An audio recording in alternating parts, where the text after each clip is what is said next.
नमस्कार, मैं हूं आपके साथ हर्षिता। आप देख रहे हैं स्ट्रेट टुडे न्यूज। आइए करते हैं खबरों से शुरुआत।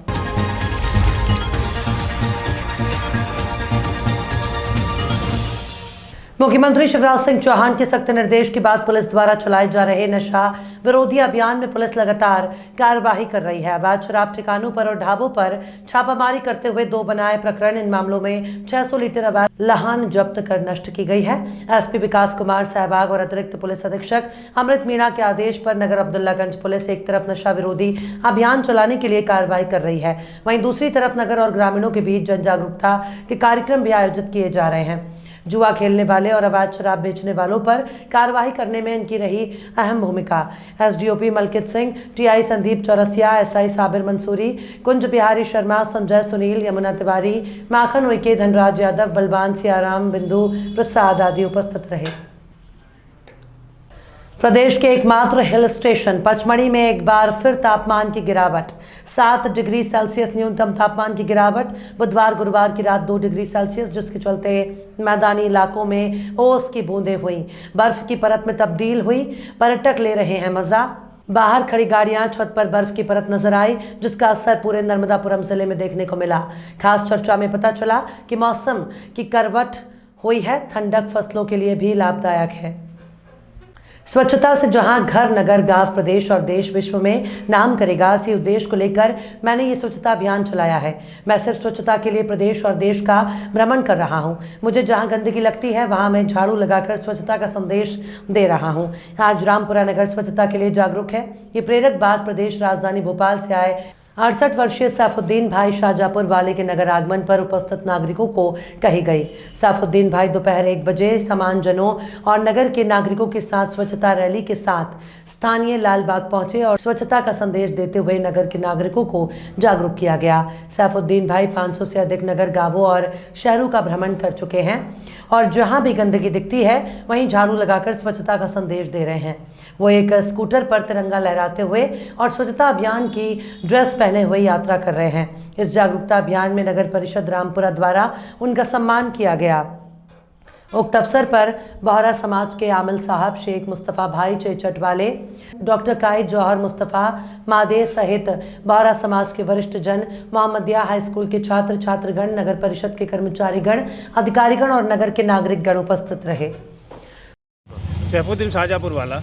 तो आपने अभी शाहजहाँपुर से चले हो, आपको कितना समय? शाहजहाँपुर से नहीं, मैं रहता भोपाल में हूँ और भोपाल में चला हूँ मैं स्वच्छ भारत के लिए।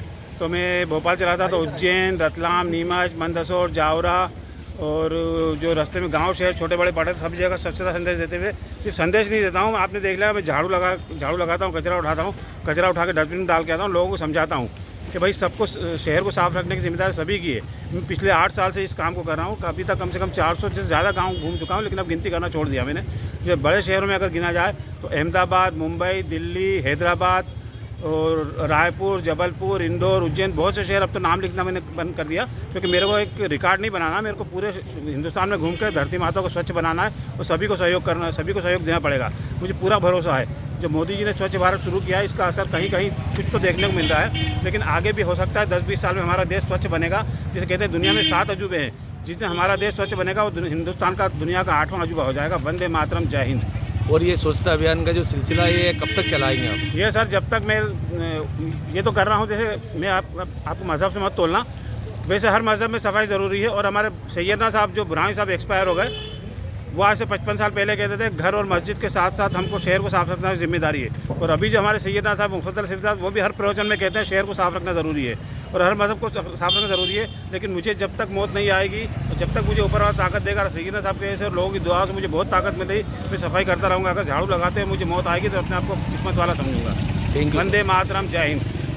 भारत जोड़ो यात्रा का समापन हो चुका है। इसके समापन के बाद समस्त भारत जोड़ो यात्री जो यात्रा में शामिल थे अब वो अपने घर लौट रहे हैं। नगर अब्दुल्लागंज से भी भारत जोड़ो यात्रा में नगर के युवा परेश नागर कन्याकुमारी लेकर कश्मीर तक का इस भारत जोड़ो यात्रा में शामिल रहे। उन्होंने कांग्रेस लीडर राहुल गांधी के साथ कई बार यात्रा में साथ भी चले और उनका मार्गदर्शन भी मिलता रहा। यात्रा समापन के बाद परेश नागर और अन्य 2 भारत जोड़ो यात्री अवनी बंसल और अजय का भोपाल में पीसीसी कार्यालय में स्वागत किया। वहीं अब्दुल्लागंज के परेश नागर और मंडीदीप और अब्दुल्लागंज में घर वापसी पर मंडीदीप और अब्दुल्लागंज में स्वागत किया। अपने गृहनगर अब्दुल्लागंज में 3 फरवरी को लौट आए। इस वापसी पर नगर अब्दुल्लागंज के साथ ही आसपास के लोगों में हर्ष है और उनकी वापसी पर भव्य स्वागत सभी ने किया। परेश ने यात्रा का अनुभव बताया कि कन्याकुमारी से जम्मू कश्मीर तक 3570 किलोमीटर की यात्रा को पूर्ण करना खुशी की बात है। कई नए अनुभव इस यात्रा में मिले। सभी के मिले इस प्यार को मैं सम्मान करता हूं। निश्चित ही ये यात्रा सुखदायी रही। ये यात्रा लोगों के डर को खत्म कर हिम्मत और प्रेम के लिए रही। स्वागत में अब्दुल्लागंज मंडीदीप के कई लोग शामिल रहे।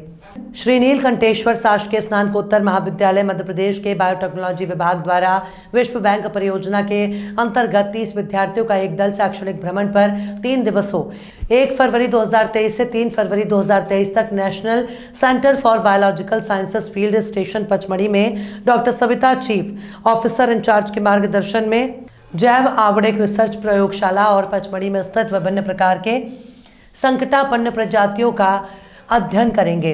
शैक्षणिक भ्रमण के अंतर्गत दिनांक 1 फरवरी 2023 को डॉक्टर सविता चीफ मैम के द्वारा विद्यार्थियों को ओरिएंटेशन व्याख्यान प्रदान किया गया और रिसर्च के लिए विशेष कार्य प्रदान किया गया जिसे वो शाम को प्रस्तुत करेंगे। विद्यार्थियों ने विगत 2 दिवसों में प्रयोगशाला का बॉटनिकल गार्डन और विभिन्न प्रकार के पुरातत्विक और जैव विविधता के लिए महत्वपूर्ण स्थलों का भ्रमण किया और आगामी दिवसों में doctor Savita chief officer in charge के मार्गदर्शन में दल को प्राकृतिक भ्रमण पर ले जाया जाएगा।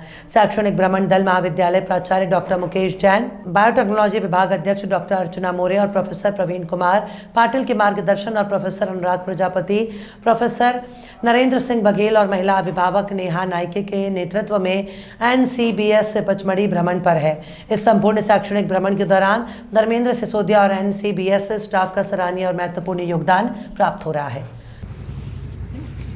वो वहाँ पे स्टार्ट हुई, धीरे धीरे वो डिपार्टमेंट जो है, वो इंस्टीट्यूट जो है वो आगे बढ़ने लगा और भी बहुत सारे डिपार्टमेंट जुड़ने लगे। उसमें जैव विज्ञान पे रिसर्च होने लगी, मैथमेटिक्स पे रिसर्च होने लगी, एस्ट्रोनॉमी पे रिसर्च होने लगी, तारों के बारे में। तो वो जो तारों की जो वो स्टडी करते थे उसी का एक सबसे पहला फील्ड स्टेशन उन्होंने इधर बनाया। हालांकि शुरुआत इसकी हुई थी ऊटी में, फील्ड स्टेशन पहले ऊटी में था, परंतु उसके बाद उनको कोई और अच्छी जगह चाहिए थी, तो उनको लगा कि मध्य प्रदेश में पचमढ़ी एक अच्छी जगह हो सकती है तारों की स्टडी करने के लिए। उनको ऐसा क्यों लगा? एक तो ये था कि यहाँ पे लाइट पोल्यूशन नहीं था। आसमान में तारे देखने के लिए क्या चाहिए? अंधेरा। चांद भी होगा तो भी हमें तारे कम दिखते हैं, है ना। तो उस समय कौन से समय की बात करें मैं? 1985 के आसपास की बात करें। तब उन्होंने यहाँ पे ये फील्ड स्टेशन खोला, क्योंकि तब ये जंगल जैसा ही था, कुछ लाइट पोल्यूशन ज़्यादा नहीं था और समंदर से हम कितनी ऊंचाई पे हैं? लगभग 1 किलोमीटर, है ना, 1 किलोमीटर की ऊंचाई पे। तो उन्होंने यहाँ पे फिर ये फील्ड स्टेशन बनाया। फिर धीरे धीरे मतलब उनका काम अच्छा चला, तो इस जगह को उन्होंने वर्ल्ड मैप पे एस्टैब्लिश किया as a gamma ray observatory. Gamma rays study करते थे। फिर 2002 में जब ये टाइगर रिजर्व बन गया तो क्या होने लगा? बहुत टूरिस्ट आने लगे, होटल बढ़ने लगे। उसका क्या नुकसान हुआ? पोल्यूशन। कौन सा वाला पोल्यूशन? Light pollution. हालांकि Pachmarhi as a tourist destination ज़रूर डेवलप हुआ, पर उसका साथ में एक नुकसान ये भी होने लगा कि प्राकृतिक जो चीज़ें हैं उनका जो विशेषता है वो थोड़ा उनको साइड लाइन हो गई, कम हो गई। तो वो यहाँ से फिर उन्होंने दूसरी जगह शिफ्ट कर लिया और उन्होंने दूसरे डिपार्टमेंट को जो हम हैं, हमें ये फील्ड स्टेशन सौंपा। अब हम यहाँ पे उदयपुरा में विश्वकर्मा समाज द्वारा विश्वकर्मा जयंती मनाई गई। इस अवसर पर नगर के माता मंदिर से नगर के मुख्य मार्गों में चल समारोह निकाला गया। इसमें विश्वकर्मा समाज के लोगों ने बढ़ चढ़कर हिस्सा लिया और माता मंदिर में स्थित विश्वकर्मा मंदिर में भगवान विश्वकर्मा की पूजा अर्चना कर भंडारा कराया गया। इसमें अन्य समाज के लोग और नगर के कई लोगों ने हिस्सा लिया। डीजे की धुन पर महिलाओं और बाहर से आए कई कलाकारों ने चल समारोह में डांस कर हर्षोल्लास से विश्वकर्मा जयंती मनाई।